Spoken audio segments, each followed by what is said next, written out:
5월 12일 월요일입니다. 지난 주일 예배 잘 들으셨죠? 또 예배 시간 주셨던 은혜 되새김질 하시면서 이 월요일을 시작하시면 좋겠습니다. 그리고 계속해서 이 월요일 날 예레미야서 말씀으로 함께 은혜 나눕니다. 예레미야 48장입니다. 이 가운데서 26절부터 30절까지 함께 봉독합니다. 모압으로 취하게 할지어다. 이는 그가 여호와에 대하여 교만함이라. 그가 그 토한 것에서 뒹굴므로 조롱거리가 되리로다. 네가 이스라엘을 조롱하지 아니하였느냐? 그가 도둑 가운데에서 발견되었느냐? 네가 그를 말할 때마다 네 머리를 흔드는도다. 모압 주민들아, 너희는 성읍을 떠나 바위 사이에 살지어다. 출입문 어귀 가장자리에 깃들이는 비둘기같이 할지어다. 우리가 모압의 교만을 들었나니 심한 교만, 곧 그의 자고와 오만과 자랑과 그 마음의 거만이로다. 여호와의 말씀이니라. 내가 그의 노여워함의 허탄함을 아노니 그가 자랑하여도 아무것도 성취하지 못하였도다. 아멘. 오늘 말씀 제목은 교만하고 오만한 모압을 향한 징계, 이렇게 제목을 정해봅니다. 하나님께서 이 모압을 향해 징계하시기로 이제 작정하셨는데요. 그 징계하시기로 작정한 하나님의 마음을 알아볼 수 있는 것이 10절 말씀입니다. 10절 말씀 보면요. 여호와의 일을 게을리 하는 자는 저주를 받을 것이요 자기 칼을 금하여 피를 흘리지 아니하는 자도 저주를 받을 것이로다. 이렇게 말씀하신 거 보면 하나님께서 이 모압에 대하여서 대단히 화가 나셨다. 이렇게 우리가 볼 수 있겠습니다. 이렇게 하나님께서 화가 많이 나신, 그래서 이렇게 모압을 징계하신 이유를 또 한번 생각해 봐야 될 것 같습니다. 이유를 보면 13절에 모압이 그모스로 말미암아 수치를 당할 것이다. 이렇게 하셨습니다. 이 그모스는 모압이 숨기는 그 신전의 주신입니다. 이 그모스가 또 이 이스라엘 백성들에게도 그대로 또 전해져 가지고 그모스를 섬기기도 합니다. 이 그모스를 섬기는 이 어떤 제사의 하이라이트는요, 자기 아들을 바치는 겁니다. 정말 끔찍하죠, 그죠? 그래서 하나님께서는 계명 가운데에서 이 자기 자식을 그 불 가운데로 보낸 자들은 죽여야 한다. 그만큼 하나님께서 아주 싫어하시는 그런 제사의 방식이라고 하는 것을 이렇게 볼 수 있는데요. 그래서 이 금오스 신을 섬기는 것으로 인하여 너희는 수치를 당할 거다.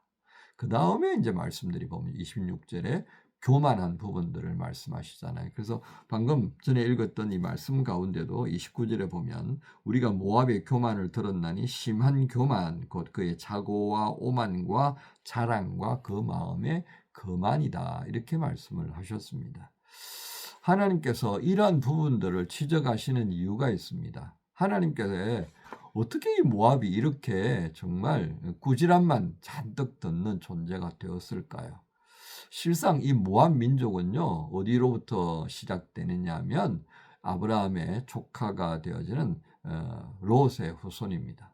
이들의 출생은 매우 부적절한 그런 관계를 통해서 형성되었기 때문에 이스라엘 민족들에게는 뭐 조금이라도 어떤 그런 그 동족의 어떤 뭐 친인척의 개념으로 접근하는 것은 아니다 하는 것을 보는데요. 특별히 22장을 민수기 22장을 보면 이스라엘 백성들이 이제 광야를 지나서 가나안으로 가는 그 여정 가운데에 엄청난 숫자가 움직이잖아요. 그러니까 그것에 위협을 느꼈던 이 모압 왕 발락이 발람이라는 무당을 데려와서 이 백성들을 저주하는 그런 획책을 합니다. 근데 그게 안 통하잖아요. 왜 하나님께서 함께 하시고 이끌어 가시는 그 백성을 누가 저주할 수 있겠습니까? 다 실패로 끝나잖아요.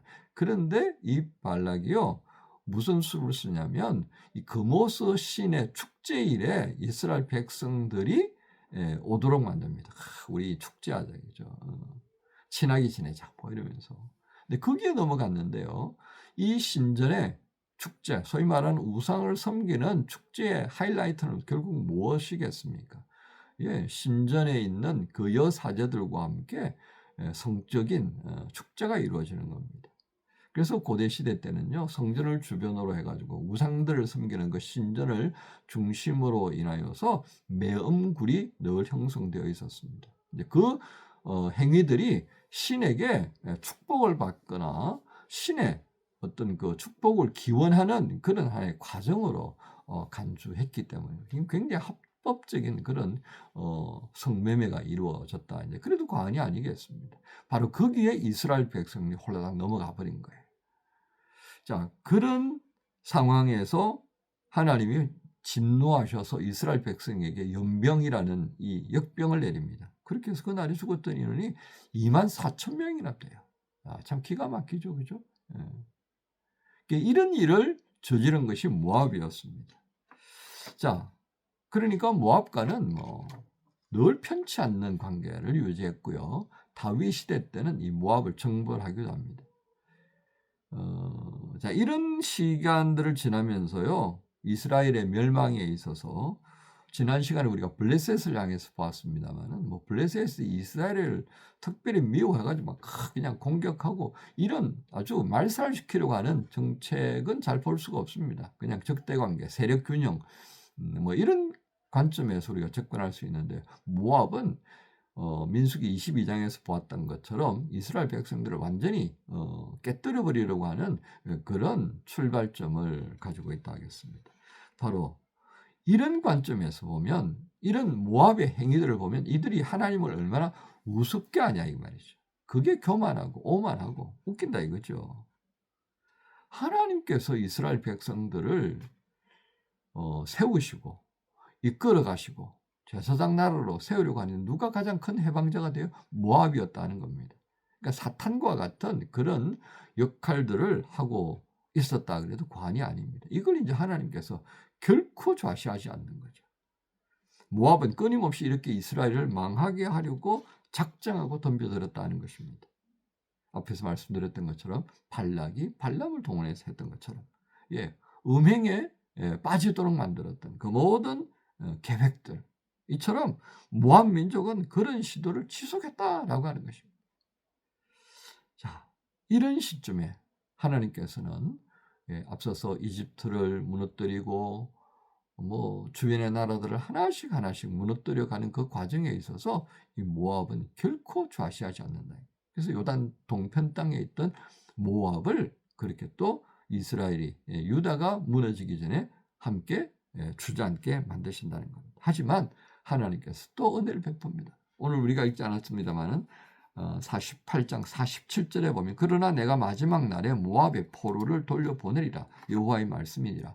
모압의 심판이 여기까지다 이렇게 말씀을 하십니다. 그렇다면 오늘 이 말씀에 우리가 주목해야 되는 것은 어떤 것이겠습니까? 하나님은 이 예레미야 48장을 통해 우리에게 무엇을 말씀하시려고 하는 걸까요? 그것은 하나님은 이스라엘을 지키시는 하나님입니다.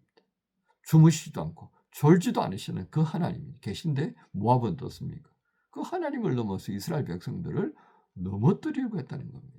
이거 가장 가당치도 않는 일을 꾸미고 있었던 것 하나님께서 결코 넘어가지 않는다는 것입니다. 때때로 우리가 신앙생활 하면서요 세상을 향하여 볼 때 우리가 참 약하게 보일 때가 있는 거죠. 그죠? 그래서 막 움츠려듭니다. 막 이런 이유로 저런 이유로 막 움츠러들어요. 근데 오늘 본문의 말씀 우리에게 어떤 의미로 다가옵니까? 이야, 조금 유약하게 보여서 좀 당하고 그렇게 사는 것처럼 보여도 누가 이걸 아신다고요? 하나님이신다는 거예요. 하나님이신다. 그러니까 우리에게는 원수 갚는 건 누구의 몫이에요? 하나님 몫이라는 겁니다. 제사장 나라로 세운다는 것을 우리는 여기서 한번 더 생각해 볼 필요가 있습니다. 제사장은 원수 갚는 사람이에요? 화해시키는 사람이에요? 화해시키는 사람이죠. 살리는 사람입니다. 살리고 세우는 사람. 그러니까 원수는 누가 갚는 거예요? 하나님께서 하시는 거예요. 하나님 막 두들겨 패고 나면 제사장은 어때요? 그거 싸매줘야죠. 그러면서 왜 얻어맞았는지를 가르쳐주고 회개하도록 만들고 돌아오도록 만드는 이게 제사장의 역할인데 제사장이 가서 두드려 팬다? 그러면 곤란한 일이 생길 수밖에 없는 겁니다. 그래서 목사는 얻어맞을 수밖에 없는 거예요. 목사가 두들겨 폈다? 이게 참 어려운 일이 생길 수밖에 없습니다. 그래서 목회자는 말씀 가지고 하나님의 뜻을 증거할 수밖에 없는 게, 그거에 때또 이제 듣는 사람들은 와, 목사님 오늘 성경 가지고 나도 두드려 패네, 이렇게 얘기할 수 있는 거예요. 그럼 그것도 자유잖아요. 왜? 그렇게 들었겠다 그러는데 어떻게 말려요? 근데 우리가 하나님을 사람으로서 분명히 해야 될 것은 우리는 치유하고 회복시켜서 하나님이 사람의 자리에 세워주는 겁니다. 자, 결론입니다. 때때로 하나님께서 이렇게 우리를 향하여서 한 번씩 힘을 쓰실 때가 있단 말이죠. 왜? 내가 저희와 함께하는 여호와야, 이거 가르쳐주기 위해서. 그래서 그들이 교만하고 어리석은 일을 행하지 못하도록 부끄럽게 만들어 주신다는 겁니다. 하나님은 결코 우리가 부끄러움 당하는 것을 좌시하지 않습니다. 어느 자식이 밖에 나서 두드려 맞고 들어오는 걸 보고서 부모가 잘됐다, 이런 부모 어디 있어요, 그죠? 하나님 그래 안 하신다는 겁니다. 우리 하나님은 정말 크신 하나님이십니다. 모압을 징계하시는 하나님, 완전히 그냥 흩어버리실 정도로, 그러나 또 긍휼을 여기셔서 되돌아오도록 인도하시는 그 하나님이 우리 하나님이다 하는 것을 생각하시면서 우리가 월요일을 어떻게 시작해야겠습니까? 신나게 시작해야죠. 가오 있게, 그죠? 어깨 쫙 펴고, 고개를 딱 들고요.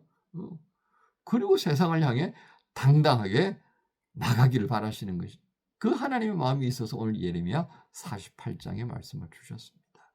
오늘 이 말씀에 등장하시는 하나님의 돌보심, 하나님께서 우리의 억울한 마음들 다 갚아주시는 것 믿으면서 오늘 화요일, 월요일 화이팅 하십시다. 여러분 모두를 주님 예수님의 이름으로 축복합니다. 주님 감사합니다. 교만하고 어리석게 행했던 모압을 징계하시는 하나님의 말씀을 듣게 하셨습니다. 하나님, 이처럼 하나님의 사람들에게 거짓을 가르치고 거짓에 빠지도록 만들고 그리고 구름텅이에 밀어넣고자 하는 그 모든 악한 세력들, 하나님 결코 좌시하지 않고 하나님께서 징계하신다는 것을 보여주신 이 말씀 마음에 새기며 이 세상을 향해 저희가 더욱 당당하게 용기 있게 살아가라고 하시는 말씀으로 듣습니다.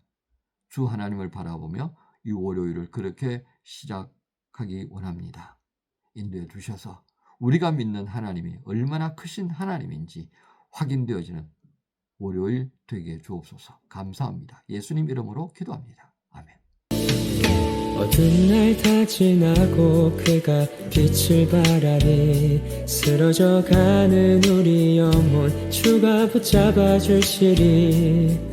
우린 쉬지 않으리. 이 길에 끝이 있으니 한 걸음 한 걸음 주와 함께 걸으리. 우리의 걸음이 끝나는 그날 매 순간 함께 하시니 우릴 안아주시리. 더 이상 눈물 없으리. 당신의 그 나라 안에서 이제 영원히 주품 안에서 우리 찬양하겠네. 우리가 가는 이 길 세상이 미련하다 해도 우리는 주가 보여주신 그 한 소망이 있으니 어둠의 조각조차 그곳에 발들이지 못해. 당신의 나라에 우리